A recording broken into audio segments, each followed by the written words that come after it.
Louer et adorer le Seigneur en tout temps doit être notre priorité.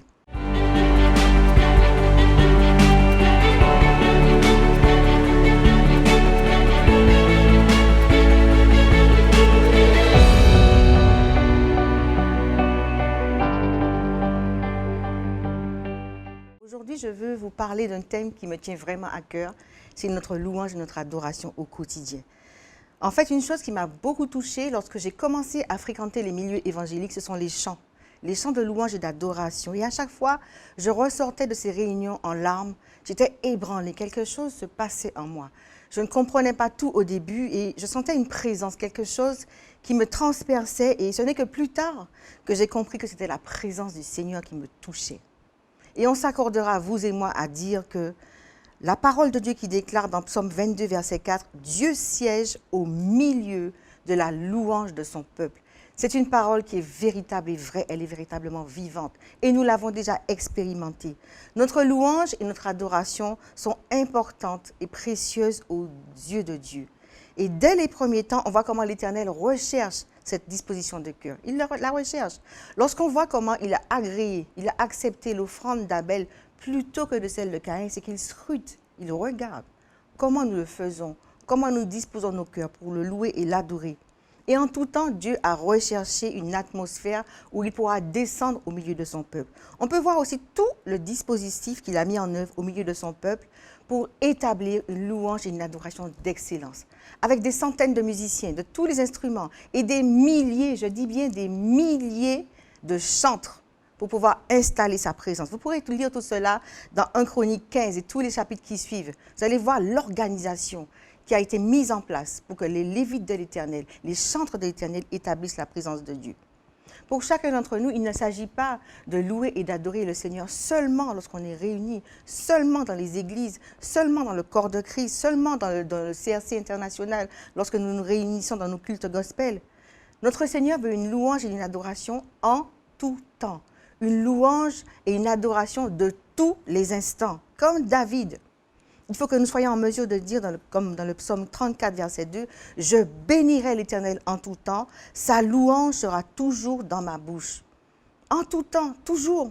C'est un positionnement essentiel. Ce n'est pas facile, certes, parce que nous traversons des moments difficiles, mais c'est primordial. Louer et adorer le Seigneur en tout temps doit être notre priorité. 3 versets vont nous aider à comprendre pourquoi. Et dans ces 3 versets, vous allez voir qu'il y a un trépied, quelque chose de très stable pour être positionné.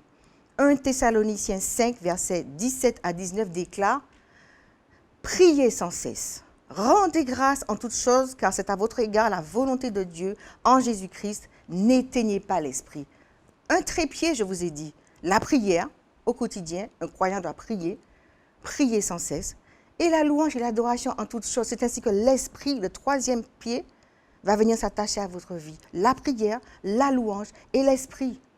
Donc, véritablement, ce temps de louange et d'adoration au quotidien dans nos vies, ce fonctionnement dans la louange et l'adoration, comme une respiration, vous respirez bien. Si vous arrêtez de respirer, vous n'arrivez pas à vivre. La louange et l'adoration, ça doit être pareil. Il y a tellement de sujets. La respiration, je peux bouger, je peux marcher, je peux me déplacer. Béni soit le nom de l'Éternel. Nous avons un toit, une famille, nous avons des frères et sœurs, un père, une mère, même si c'est compliqué, même si les rapports sont difficiles, béni soit le nom de l'Éternel. Tu peux te réunir dans une église avec des frères, des sœurs, alors qu'il y a tellement de pays où la foi chrétienne est éteinte, est interdite. Béni soit le nom de l'Éternel. Tu peux écouter ce message. Béni soit le nom de l'Éternel. Il pleut, béni soit le nom de l'Éternel. Les plantes sont bien contentes d'avoir recevoir un peu de pluie dans un temps de sécheresse. Il fait très beau, béni soit le nom de l'Éternel, pardon. Tu te promènes, tu vois une jolie plante, une jolie fleur, un joli papillon, mais c'est l'Éternel qui a tout créé. Béni soit le nom de l'Éternel. Tu regardes un reportage à la télévision, tu vois des choses merveilleuses. Ta louange, béni soit le nom de l'Éternel. Tu as prié, tu as été exaucé. N'oublie pas de remercier et de louer et adorer ton Seigneur. Il n'attend que ça. Il est là, il regarde à son peuple, il regarde le positionnement.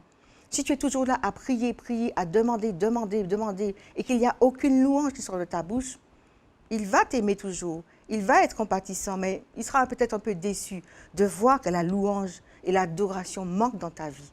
Tu dois l'avoir, ce positionnement, en toutes circonstances. Il y a un chant que j'aime beaucoup, que vous devez certainement connaître, je ne vais pas vous le chanter, Je vais juste vous énumérer un passage de ce chant. Compte les bienfaits de Dieu. Mets-les tous devant tes yeux et tu verras combien le nombre en est grand. Pose-toi et regarde ta vie. Regarde comment le Seigneur te fait grâce. Il y a tellement de sujets de louange. Tellement, tellement, tellement. Je ne connais pas les circonstances de ta vie. Je ne sais pas par quoi tu traverses, toi qui m'écoutes. Mais je vais quand même t'encourager à ne jamais cesser de louer et d'adorer ton Seigneur. Ne laisse pas les circonstances éteindre ta louange et ton adoration. Ce n'est pas toujours facile. Il peut y arriver des moments où tout s'effondre. Tu regardes en haut, en bas, à droite, à gauche, tout est fermé, tout est bloqué, tout s'effondre. Mais quelle sera ton attitude? Est-ce que tu vas laisser ces événements alourdir ta vie, te faire sombrer, te plomber, ou est-ce que tu vas laisser continuer l'Esprit agir en toi, justement, par ta louange et par ton adoration? Si tu laisses ces choses t'engloutir, l'esprit de mort va rentrer, la dépression va rentrer, la colère va rentrer, l'amertume va rentrer et tu auras du mal à louer et adorer. Es-tu capable de louer malgré toutes choses, en toutes circonstances? Je t'encourage à le faire. Je t'encourage à le faire et à pouvoir dire comme Job, « Je suis sorti nu du sein de ma mère et nu je retournerai dans le sein de la terre. L'Éternel a donné, l'Éternel a ôté, que le nom de l'Éternel soit béni. » Dans la situation dans laquelle Job est passé, il n'a jamais renié son adoration. Il n'a jamais cessé de louer et d'adorer avec crainte et tremblement le Seigneur. Comprends une chose. Comprends bien cette chose. Une fois que tu as accepté Christ dans ta vie, que tu le laisses régner sur ta vie, il règne sur toutes les circonstances de sa vie, les bonnes comme les mauvaises. Il est au contrôle, il est aux commandes. Quand une circonstance difficile arrive, réfléchis, pose-toi et réfléchis. Regarde, qu'est-ce que le Seigneur veut m'enseigner? Qu'est-ce qu'il veut m'enseigner? Dans Ecclésiaste 7, verset 14, ça va t'aider à te poser dans la situation compliquée que tu traverses. Au jour du bonheur, sois heureux. Au jour du malheur, réfléchis. Dieu a fait l'un comme l'autre afin que l'homme ne découvre en rien ce qui sera après lui. Réfléchis, pose-toi. Pose-toi, si je passe par ces situations difficiles, c'est vrai, il y a les attaques de l'ennemi, peut-être que j'ai baissé ma garde, peut-être que le Seigneur veut m'enseigner quelque chose, je réfléchis, mais je garde ma louange et mon adoration. Et je dis, Seigneur, que veux-tu me montrer? Je te loue et je t'adore, je sais, tu es au contrôle. Je passe par ce moment difficile, mais je continue à croire que tu es au contrôle. Tu es dans ma barque, je te loue, je t'adore, tu es la solution. Et tu vas me sortir de cette solution. Je suis malade, j'ai cette maladie qui m'est tombée dessus. Que ce soit le Covid-19, que ce soit les cancers, que ce soit le sida et toute espèce de choses qui, en ce monde, tombent sur les personnes. Mais je garde ma confiance en toi. Tu es l'Éternel qui guérit, qui restaure. Je te loue et je t'adore. Viens, viens, fais ton œuvre en moi. Et lorsque tu vas le louer et l'adorer dans ta circonstance, tu verras qu'il agira. Tu verras qu'il agira et le fardeau, ce ne sera que plus léger. Puisque quand tu le loues et que tu l'adores, il descend. Il descend dans ton atmosphère. Il descend dans ta vie et il t'aide à porter ce fardeau. Tu verras que tout sera changé. Les bénédictions qu'ils veulent t'accorder, tu vas les voir vraiment comme des choses merveilleuses. Toi, tu sais par quoi tu passes. Les bonnes choses auront encore plus de valeur. Les épreuves seront plus légères. Les épreuves seront plus légères, je te l'assure. Expérimente cette vie de louange et d'adoration au quotidien. Expérimente-la dès maintenant et tu verras que tout va se transformer dans ta vie. L'Éternel a fait tout pour un but. Même le méchant pour le jour du malheur. Tu vois, il est au contrôle de tout. Et fais comme David. Loue-le en tout temps. Loue-le en tout temps. Et je vais juste te terminer pour t'encourager à louer avec tes mots. Des mots qui sortent de ton cœur. Il y a certes des chantres professionnels qui louent, qui adorent, qui ont des chants merveilleux, onctionnés. C'est bien de maintenir cette atmosphère de louange dans ta maison, dans ta voiture, partout où tu es. Mais ce que le Seigneur attend de toi, c'est une louange qui sort de ton cœur.